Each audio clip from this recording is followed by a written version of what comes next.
یہ ٹاپک ہے اسرائیل want world war 3۔ دیکھیں، اسرائیل وانٹ ورلڈ وار 3۔ اب یہاں پر کچھ لوگ یہ سمجھ نہیں پاتے کہ بھئی اسرائیل وانٹ کہاں سے آیا یہ لفظ۔ دیکھیں، پہلے تو آپ کو ایک ایک حرف سمجھنا ہے، ایک ایک ورڈ سمجھنا ہے۔ اگر آپ ایک ایک ورڈ سمجھو گے تو آپ انسان کی زندگی کو سمجھ پاؤ گے اور کیا ہو رہا ہے سمجھ پاؤ گے۔ دیکھیں، انسان کی زندگی کوئی الگ نہیں ہے، اسی لیے Bhagavad Gita, Veda, Puranas, Upanishad, new testament, old testament, Quran اور حدیث اسی طرح سٹیک الفاظوں میں گائیڈنس کرتے ہیں، کیونکہ انسان کی زندگی الگ نہیں ہے۔ بس کچھ چالاک انسان دوسرے انسان کو یہ محسوس کراتے ہیں کہ انسان کی زندگی الگ ہے۔ اچھا، کچھ لوگ دیکھیے، اسرائیل وانٹ ورلڈ وار 3، یہاں پر ایک ایسا ایک سینٹنس ہے، اسٹیٹمنٹ ہے۔ تو پہلے لفظ اسرائیل کو سمجھتے ہیں۔ دیکھیے، اسرائیل جو لفظ ہے وہ ایک پیغمبر کا نام ہے جس کو اللہ کی رحمت نازل تھی اور اللہ کی طاقت نازل تھی۔ لیکن یہ جو نام کچھ لوگ اسرائیل بول کے لے رہے ہیں، تو واقعہ یہ کیا اسرائیل کے پیروکار ہیں؟ تو بالکل نہیں ہے۔ جب یہ اسرائیل کے پیروکار نہیں ہیں تو یہ اسرائیل کا نام کیوں لے رہے ہیں؟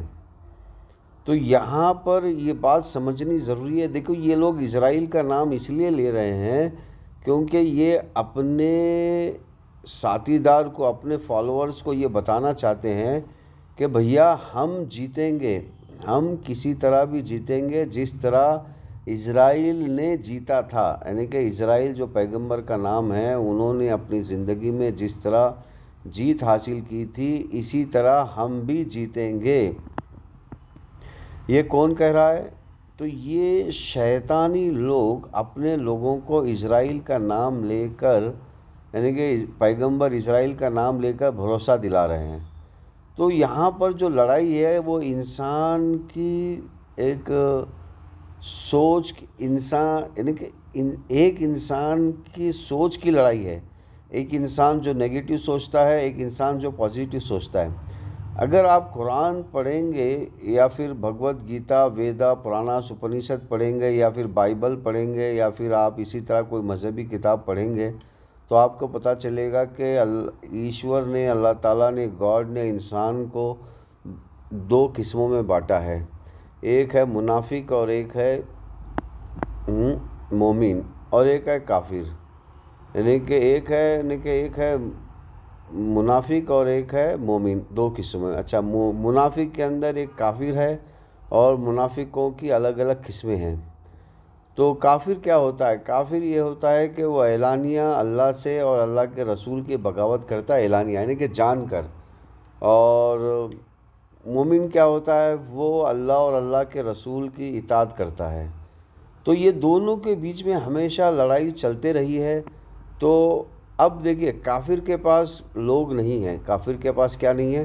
لوگ نہیں ہیں لڑنے کے لیے۔ منافق کے پاس بھی لوگ نہیں ہیں لڑنے کے لیے۔ تو وہ کیا کرتا ہے؟ اچھے الفاظ چنتا ہے اور مومنوں میں سے ہی وہ کڈنیپ کر لیتا ہے۔ مومنوں میں سے ہی وہ لوگوں کو کڈنیپ کرتا ہے۔ یعنی کہ جو مومن لوگ ہوتے ہیں اسی کے اندر وہ کڈنیپ کر کے اپنے گروہ میں شامل کرتا ہے۔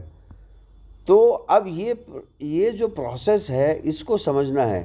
یہ پروسیس کو سمجھنے کے لیے ہی Bhagavad Gita, Veda, Puranas, Upanishad, Bible, new testament, old testament, Quran اور احادیث کی کئی کتابیں، روایت کی کئی کتابیں یہ آپ کو پڑھائی جاتی ہے، تاکہ یہ جو پروسیس ہے اس کو سمجھے۔ دیکھیں، کافر کے پاس انسان نہیں ہے، منافق کے پاس انسان نہیں ہے، مومن کے پاس انسان بہت ہے۔ تو مومن جو گروپ ہے اس کے پاس انسانوں کی کمی نہیں ہے، اور جو کمی ہے وہ منافق اور کافر انسانوں کے پاس کمی ہے۔ تو وہ کیا کرتے ہیں؟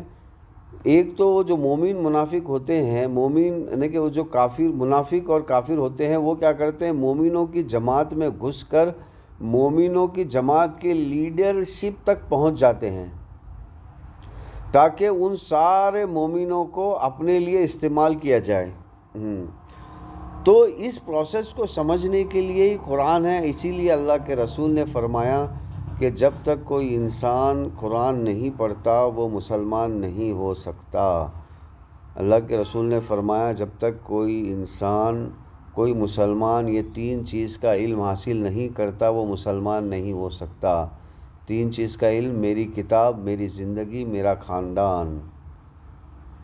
وہ مسلمان نہیں ہو سکتا. میرے خاندان میں صحابہ اکرام اور اللہ کے رسول کے چاہنے والے اور فالوورز بھی آ جاتے ہیں. تو اس طرح کا معاملہ ہے میرے بھائیوں. اگر آپ کو سمجھنا ہے تو یہ بہت زبردست پروسیس ہے.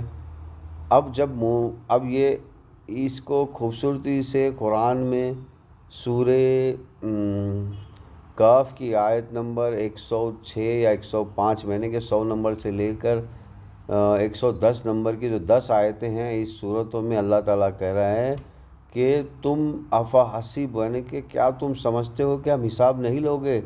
تم میرے بندوں کو چوری کر کر اپنا غلام بنا رہے ہو، جبکہ میرے بندے یعنی کہ جو انسان ہے وہ اللہ کا بندہ ہے. اچھا، یہ لوگ کیا کرتے ہیں؟ اللہ کے بندوں کو چوری کر کر اپنا غلام بناتے ہیں. تو اللہ کے بندوں کو چوری کر کر جو اپنا غلام بناتے ہیں، یہ جو پروسیس کرتے ہیں وہ کس طرح کرتے ہیں، کیسے کرتے ہیں، اس کو سمجھنے کے لیے قرآن پڑھنا ہے، بار بار پڑھنا ہے. اگر کوئی آدمی قرآن نہیں پڑھتا، بار بار نہیں پڑھتا، تو وہ اس چنگل میں پھنس جاتا ہے اور وہ پھر وہ یہ سوچنے میں وہ بس اپنے خیالی پلاؤ میں رہتا ہے کہ میں تو اللہ کی فرمانبرداری کر رہا ہوں، لیکن اصل میں شیطان اس کی زندگی یوز کر لیتا ہے. تو میرے بھائیوں اور بہنوں، یہ جو لڑائی ہے، اس وقت کی جو لڑائی ہے، یہ ایک نیگیٹیو اور پازیٹیو کی لڑائی ہے، ایک نیگیٹیو تھنکنگ کی اور پازیٹیو تھنکنگ کی. اب یہاں پر جو نیگیٹیو تھنکنگ ہے انہوں نے بہت سارے اچھے الفاظ، جو پازیٹیو والے جو الفاظ ہیں وہ استعمال کیا ہے. اچھا، جو پازیٹیو لوگ ہیں انہوں نے کچھ استعمال ہی نہیں کیا ہے، کیونکہ وہ سوچتے ہیں کہ ہم تو صحیح ہیں. تو یہاں پر بڑا کنفیوژن ہے آپ کو سمجھنے کے لیے. دیکھیں، آپ کو آپ سمجھ ہی نہیں سکتے اس ساری پروسیس کو جب تک آپ Bhagavad Gita, Veda, Purana, Upanishad, new testament, old testament, Bible, gospel, زبور، تورا اور اسی طرح قرآن، احادیث نہیں پڑھ لیتے. جب تک آپ پڑھو گے نہیں یہ چیز، آپ ان کی چال بازی کو نہیں سمجھو گے. کیونکہ جو شیطان ہے وہ مسلمانوں کی جماعت کے اندر بھی لیڈرشپ کی جگہ پر موجود ہے، اور وہ نان مسلم کے جماعتوں کے اندر بھی لیڈرشپ کی جگہ پر موجود ہے. اور جو عام انسان جو کچھ اچھا کام کرنا چاہتا ہے اسے پتہ ہی نہیں ہے کہ اچھا کام ہے کیا، وہ سو ان کے اندر پھنسا ہوا ہے. تو میرے پیارے بھائیوں اور بہنوں، یہ جو جنگ ہوگی یہ صرف پیورلی نیگیٹو اور پازیٹیو تھنکنگ کی جنگ ہوگی، بلکہ ملکوں میں نہیں جنگ ہوگی. اب یہ نیگیٹو میں جو ہے بہت سارے اپنے آپ کو مسلمان بولنے والے بھی نیگیٹو سائیڈ میں ہو جائیں گے پازیٹیو دکھا کر. جیسا کہ آپ نے دیکھا ہوگا 2 سال پہلے جب یہ جنگ شروع ہوئی تو ایسا لگا کہ مسلمان جو ہے وہ یہودیوں پر ٹوٹ پڑیں گے، لیکن 2 سال گزر گئے، جبکہ 2 سال کیا 20 ملین لوگوں کو یہودیوں نے قتل کیا، یعنی کہ 20 ملین مسلمانوں کو یہودیوں نے قتل کیا.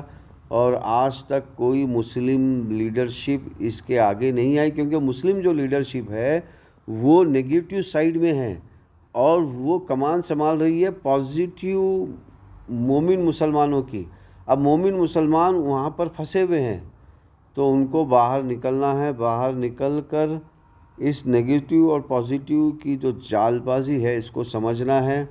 اس کو سمجھنے کے لیے اگر کوئی سوال ہے تو آپ ہم سے کیجئے.